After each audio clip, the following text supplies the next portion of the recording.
안녕하세요, 청취자 여러분. 오늘은 정말 머리가 좀 아플 수도 있는 하지만 아주 근본적인 질문으로 저희를 안내할 철학자, 루트비히 비트게이스타인과 함께 깊이 한번 들어가 보려고 합니다. 네, 안녕하세요. 바로 그의 책 논리철학 논고인데요. 그중에서도 정말 맨 앞부분, 세상은 대체 뭘로 만들어졌냐? 이 존재론 파트, 명제 1번부터 2.063까지를 한번 파헤쳐 볼 겁니다. 네, 이 부분이 사실 좀 추상적이라서 처음 읽으면 이게 뭔가 싶을 수 있어요. 맞아요. 여러분이 평소에 생각했던 세상과는 아마 전혀 다른 그림일 거예요. 이게 뭐지? 싶으실 수도 있는데 걱정 마세요. 저희가 아주 재밌게 한번 풀어보겠습니다. 자, 준비되셨나요? 네. 근데 이게 추상적이긴 해도 비트겐슈타인이 나중에 이야기할 그 유명한 언어 그림 이론 있잖아요. 그걸 이해하려면 이 앞부분의 기초 다지기가 정말 중요해요. 뭐랄까, 건물의 기초 공사 같은 거죠. 아, 기초공사. 눈에 잘 안 보이지만 없으면 안 되는. 그렇죠. 건물 전체를 딱 받쳐주는 핵심 구조물이랄까요? 그가 세상을 어떤 식으로 분해하고 다시 조립했는지 그 독특한 시각을 한번 같이 따라가 보시죠. 좋습니다. 자, 시작부터 아주 그냥 강력한 명제가 나오죠. 1번 명제. 세계는 일어나는 모든 것이다. 이게 무슨 말이죠? 너무 좀 막연하지 않나요? 일어나는 것이라니? 하하, 그렇죠. 정말 뭐랄까 선문답 같기도 한데 바로 다음 1.1 명제에서 그 의미가 조금 더 분명해집니다. 아, 1.1이요? 네. 세계는 사실들의 총체이지 사물들의 총체가 아니다. 이게 정말 이 논의의 핵심인데요. 오, 잠깐만요. 사실들의 총체다. 사물이 아니고. 이게 진짜 중요한 포인트네요. 네. 보통 우리는 세상에 뭐 책상, 의자, 나무, 사람 이런 사물들로 가득 차 있다고 생각하잖아요. 그렇죠. 당연히 그렇게 생각하죠. 근데 비트겐슈타인은 단호하게 아니다라고 말하는 거예요. 세상의 기본 재료는 사물 리스트가 아니라 사실 리스트라는 거죠. 와, 그러니까 책상이라는 사물 자체가 중요한 게 아니라 책상이 내 방에 있다라던가 책상이 갈색이다 같은 그런 사실들이 세상을 구성한다 이 말씀이시군요. 야, 이거 생각의 전환인데요? 정확합니다. 여기서 사실, 타체는 어떤 상태가 그러하다는 걸 의미해요. 사물, 딩은 그 사실을 구성하는 그냥 요소일 뿐이고요. 아하. 비트겐슈타인한테 중요한 건 사물들이 어떻게 서로 관계 맺고 있느냐, 즉 어떤 사실들이 성립하느냐 아니냐 하는 거예요. 그리고 1.11 명제처럼 이 세상에 존재하는 모든 사실들을 다 모아놓은 것, 그게 바로 세계라는 거죠. 모든 사실들. 네. 심지어 1.12에서는 한 발 더 나가서 어떤 사실들이 성립하는지를 알면 반대로 어떤 사실들이 성립하지 않는지도 저절로 결정된다고까지 말해요. 오, 그러니까 내 책상 위에 빨간 펜이 있다는 사실이 성립하면 만약 펜이 하나뿐이라면 내 책상 위에 파란 펜이 있다는 사실은 성립하지 않는다. 이것까지 포함해서 세 개가 딱 정해진다는 거군요. 야, 흥미롭네요. 네, 그렇죠. 그런데 1.13에 나오는 논리적 공간 안의 사실들이 세 개다. 이건 또 뭔가요? 논리적 공간이라니 갑자기 무슨 SF 느낌이 좀 나는데요? 하하, 논리적 공간이라는 표현도 참 멋있죠. 이게 앞으로 계속 나올 아주 중요한 개념인데요. 일단 지금은 이렇게 이해하시면 좀 편할 것 같아요. 가능한 모든 사실들이 존재할 수 있는 뭐랄까 일종의 거대한 가능성의 지도 같은 거예요. 가능성의 지도요? 네, 어떤 사실이 이 지도 위에 점으로 찍힐 수 있느냐 없느냐 그 가능성의 전체 틀이 바로 논리적 공간이고 그 안에 실제로 점이 찍힌, 즉 성립하는 사실들의 모임이 세계다. 이런 식으로요. 오케이. 가능성의 지도, 논리적 공간. 네, 일단 기억해 두겠습니다. 자, 그럼 세계는 사실들의 총체라고 했고, 그리고 이 사실들은 서로 독립적이라고도 했죠. 1.21에서요. 네, 맞아요. 1.21에서 어떤 사실이 성립하거나 성립하지 않더라도 다른 모든 것은 그대로 있을 수 있다. 즉, 기본적으로 각각의 사실은 독립적이라는 생각이에요. 내 고양이가 자고 있다는 사실과 지구 반대편에서 비가 온다는 사실은 기본적으로는 별개다. 이런 거군요. 그럼 이 사실이라는 녀석은 더 쪼갤 수 없을까요? 아니면 얘도 뭔가로 이루어져 있을까요? 아주 좋은 질문입니다. 바로 그 지점을 파고드는 게 2번 명제군이에요. 명제 2번을 보면 일어나는 것, 즉 사실은 원자적 사실들의 존립이다. 이렇게 나와요. 원자적 사실? 네. 여기서 원자적 사실, 사크베아 할트라는 아주 핵심적인 용어가 등장합니다. 말 그대로 더 이상 분해할 수 없는 가장 기본적인 사실의 최소 단위예요. 아, 마치 물질을 쪼개면 원자가 나오듯이. 그렇죠. 복잡한 사실, 예를 들어 나는 배고프고 졸리다 같은 것도 더 기본적인 원자적 사실인 나는 배고프다, 그리고 나는 졸리다, 이런 것들의 결합으로 분석할 수 있다는 거죠. 이 원자적 사실들이야말로 세계를 이루는 진짜 레고 블록 같은 셈입니다. 아하, 그럼 드디어 이 원자적 사실을 만드는 재료가 나올 차례군요. 뭘까요?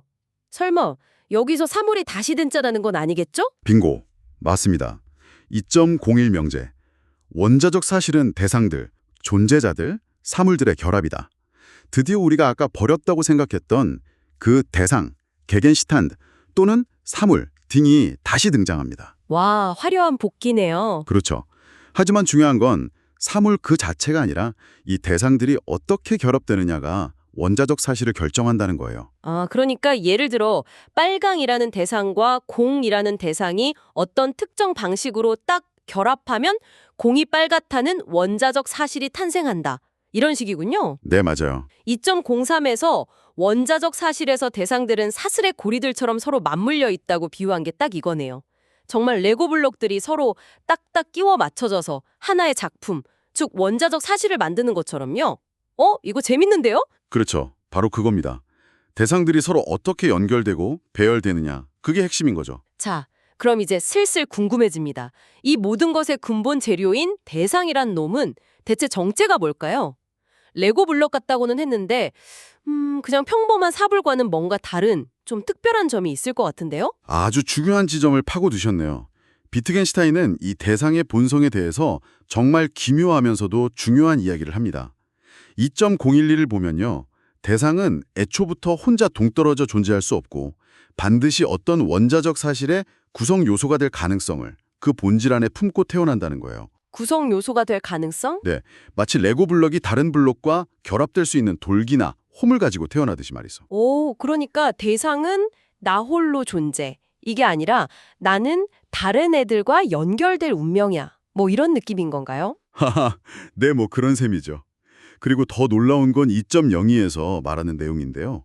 어떤 대상이 다른 대상과 결합해서 특정 사실을 만들 가능성은 외부에서 주어지는 게 아니라 이미 그 대상 안에 미리 정해져 있다는 거예요. 네. 미리 정해져 있다고요. 그 가능성이 대상 안에 이미 다 들어있다. 네. 논리적으로는 우연이란 없다는 거죠. 와, 잠깐만요. 그럼 제가 어떤 대상을 제대로 알기만 하면 걔가 앞으로 어떤 원자적 사실에 참여할 수 있는지 그 모든 가능성을 다 알 수 있다는 건가요? 2.0123에서 그렇게 말하는 것 같은데요. 바로 그겁니다. 비트겐슈타인은 그렇다고 주장해요. 마치 우리가 체스 말을 안다는 건 그 말이 지금 어디 있는지가 아니라 그건 외적 속성이죠. 규칙상 움직일 수 있는 모든 가능한 방법, 즉 내적 속성을 아는 것과 같다는 비유를 들 수 있겠네요. 아, 내적 속성. 네. 그래서 2.02123에서는 이런 내적 속성, 즉 가능한 모든 관계 맺음의 방식을 아는 게 중요하다고 강조해요. 그리고 이 가능성은 딱 고정되어 있어서 나중에 새로운 가능성이 갑자기 짠! 하고 나타날 수는 없다고 못을 박아요. 이야, 뭔가 점점 더 미궁 속으로 빠져드는 느낌인데요. 가능성이 이미 다 내재되어 있다니? 그럼 이 대상이라는 거 혹시 엄청 복잡한 녀석 아닐까요? 모든 가능성을 다 가지고 있으려면? 바로 그 지점에서 비트겐슈타인은 또 한 번 우리의 상식을 뒤엎습니다. 2.02 명제. 대상은 단순하다. Der Gegenstand ist einfach. 네. 단순하다고요. 온갖 가능성을 다 품고 있다면서요. 근데 왜 단순해야 하죠? 이거 약간 앞뒤가 안 맞는 거 아닌가요? 아, 그렇죠. 정말 이상하게 들릴 수 있어요. 근데 비트겐슈타인이 대상을 단순하다고 주장하는 이유가 2.01에 나와요. 대상들은 세계의 실체를 형성한다. 따라서 그것들은 합성적일 수 없다. 세계의 실체라서 합성적일 수 없다. 네.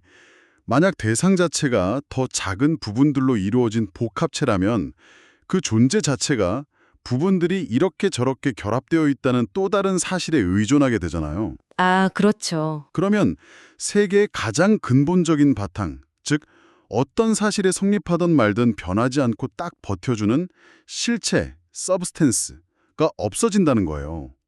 의미가 계속 변하거나 붕괴하지 않으려면 더 이상 분석되지 않는 최종 지점, 즉 단순한 대상이 논리적으로 꼭 필요하다. 이런 요구인 거죠. 아하, 그러니까 세상이 마치 모래성처럼 무너지지 않게 단단한 기반함 같은 역할을 하려면 대상은 더 이상 쪼개질 수 없는 아주 단순한 놈이어야만 한다. 이런 거군요.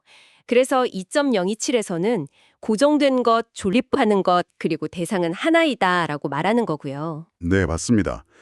대상, 실체, 고정된 것, 이것이 세계의 변하지 않는 틀, 즉 형식, 포물을 이룬다는 생각입니다. 그런데 더 이상한 말도 있어요. 2.0232에 거칠게 말해서 대상들은 색깔이 없다. 아니, 대상이 사물 비슷한 거라면서요. 근데 색깔이 없다니 투명하다는 건가요? 아니면 뭐죠? 하하, 그것도 참 재밌는 표현이죠. 이건 대상 자체가 빨갛다, 파랗다 같은 구체적인 물리적 속성, 그러니까 진료적 속성을 갖는 게 아니라는 의미로 해석해야 합니다. 진료적 속성은 없다. 네, 대상은 오직 다른 대상과 결합할 수 있는 형식적 속성만을 규정한다는 거예요. 2.0231 참고. 예를 들어 어떤 대상이 색깔을 가질 수 있음이라는 형식적 속성을 가지고 있고 그것이 원자적 사실 안에서 빨강이라는 방식으로 배열, 컨피규레이션 될 때 비로소 빨갛다는 사실이 생겨난다는 거죠. 아, 그러니까 대상 자체는 색깔을 띈 게 아니라 색깔을 가질 자격 같은 형식만 있고 그게 실제로 배열되면서 빨강이든 파랑이든 나타난다. 그렇죠. 대상 자체는 색깔을 띠지 않는 뭐랄까 순수한 논리적 점 같은 거라고 생각할 수도 있겠네요. 와, 대상은 단순하고 색깔도 없고 모든 가능성을 미리 다 갖고 있고 대체 정체가 뭘까요? 이 대상이라는 거? 비트겐슈타인 본인도 구체적인 예를 들지 못했다면서요. 이거 약간 유령 같은 존재 아닌가요? 바로 그 점이 논리철학 논고를 둘러싼 아주 오랜 논쟁거리 중 하나입니다. 이 대상을 구체적으로 현실에서 딱 하고 집어내기가 어렵다는 거죠. 하지만 비트겐슈타인에게는 논리적으로 꼭 필요한 존재였던 거예요. 그렇군요. 자, 그럼 이제 이 단순한 대상들이 어떻게 세상을 만들어가는지 그 다음 이야기로 넘어가 볼까요? 네, 좋아요. 정리하면 세계는 사실들로, 사실들은 원자적 사실들로, 원자적 사실들은 이 신비로운 대상들의 결합으로 이루어진다고 했죠. 자, 이 대상들이 어떻게 결합됐는지 그 배열 방식, 컨피규레이션에 대해 좀 더 자세히 알아보죠. 2.027에서 대상은 고정된 것이고 배열 방식은 변하는 것이라고 했으니까 세상의 변화는 결국 이 배열 방식의 변화라고 볼 수 있겠네요. 맞습니다. 2.0272에서 명확히 말하죠. 대상들의 배열 방식이 원자적 사실을 형성한다. 그리고 2.032에서는 이 배열 방식의 구체적인 모습을 원자적 사실의 구조, 스트럭투러라고 부릅니다. 대상들이 원자적 사실 안에서 서로 맞물려 있는 방식이 원자적 사실의 구조이다. 구조, 아까 레고 블록 비유가 여기서 또 쓰이겠네요. 블록들이 어떤 모양으로 조립되었는지가 바로 그 구조인 거죠. 네, 그렇죠. 아까 형식, 폼이라는 말도 나왔었는데 구조와는 다른 건가요? 네, 비트겐슈타인은 구분해서 사용합니다.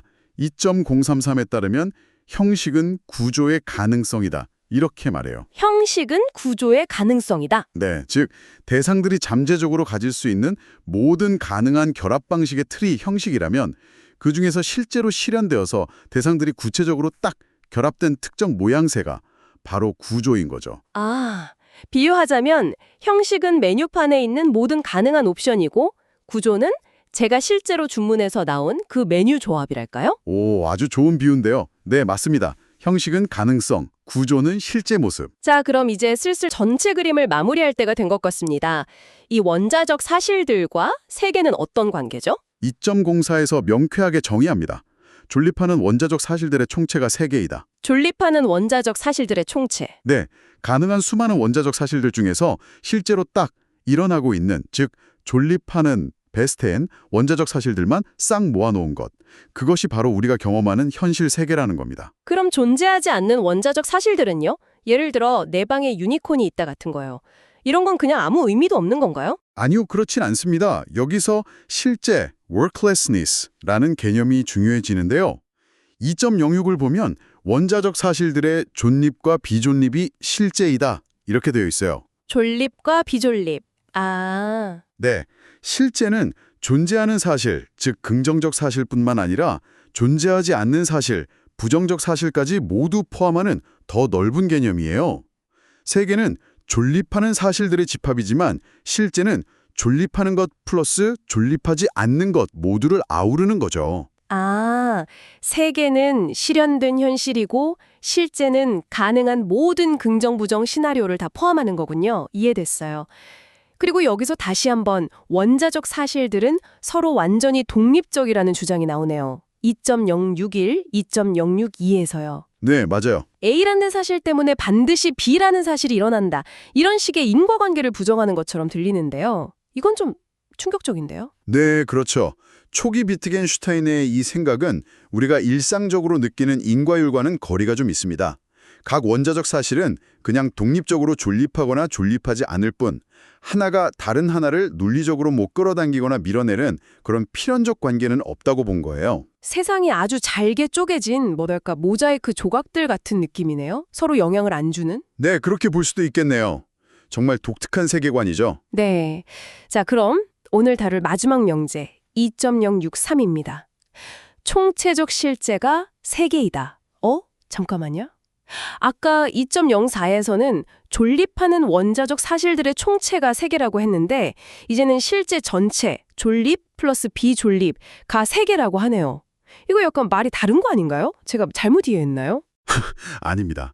그 부분이 약간 해석의 여지가 있는 부분이에요. 여러 가지 해석이 가능한데 어쩌면 여기서 말하는 세계는 2.0의 현실 세계와는 조금 다른 논리적 공간 전체, 즉 가능한 모든 상태를 포괄하는 의미가 쓰였을 수도 있고요. 더 넓은 의미의 세계일 수도 있다. 네. 혹은 존립하는 사실들의 총체가 결국 실제 전체의 모습을 반영한다는 좀 더 심오한 의미일 수도 있습니다. 명확하게 딱 떨어지진 않죠. 마지막까지 이렇게 알쏭달쏭함을 남겨주네요. 자, 오늘 비트겐슈타인과 함께 떠난 세상의 근본 탐험, 정말 아찔하면서도 흥미진진했습니다. 네, 저도 즐거웠습니다. 요약하자면 세상은 사물 덩어리가 아니라 사실들의 모임이고 이 사실들은 더 이상 쪼갤 수 없는 원자적 사실들로 이루어져 있고 또 이 원자적 사실들은 아주 단순하고 변하지 않는 대상들이 특정 방식으로 배열되면서 만들어진다는 거였죠? 네, 맞습니다.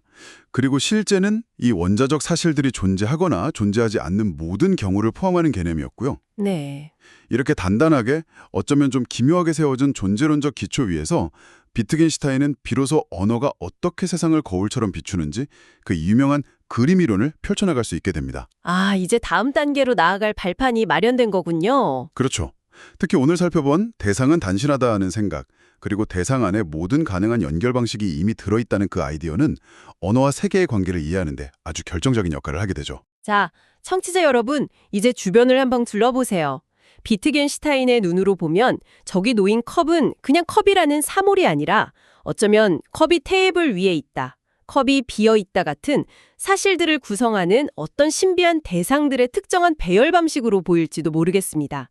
세상을 보는 새로운 안경을 쓴 기분이랄까요? 하하, 아주 멋진 비유네요. 그럼 마지막으로 여러분께 생각할 거리를 하나 던져드리면서 마무리하겠습니다. 비트겐슈타인이 말하는 이 단순한 대상이라는 것, 구체적인 예를 들 수도 없고 색깔도 없다는데 만약 이게 정말 세상의 궁극적인 실체라면 우리가 경험하는 이 풍부하고 다채로운 현실은 도대체 어떻게 설명될 수 있을까요? 혹시 이 단순한 대상이라는 건 세상을 논리적으로 설명하기 위한 어떤 극단적인 추상화일 뿐 실제와는 좀 거리가 먼 개념은 아닐까요? 이 근본적이면서도 잡힐 듯 잡히지 않는 대상의 정체에 대해 여러분도 한번 깊이 고민해 보시는 건 어떨까요? 다음 탐구에서 더 흥미로운 이야기로 돌아오겠습니다.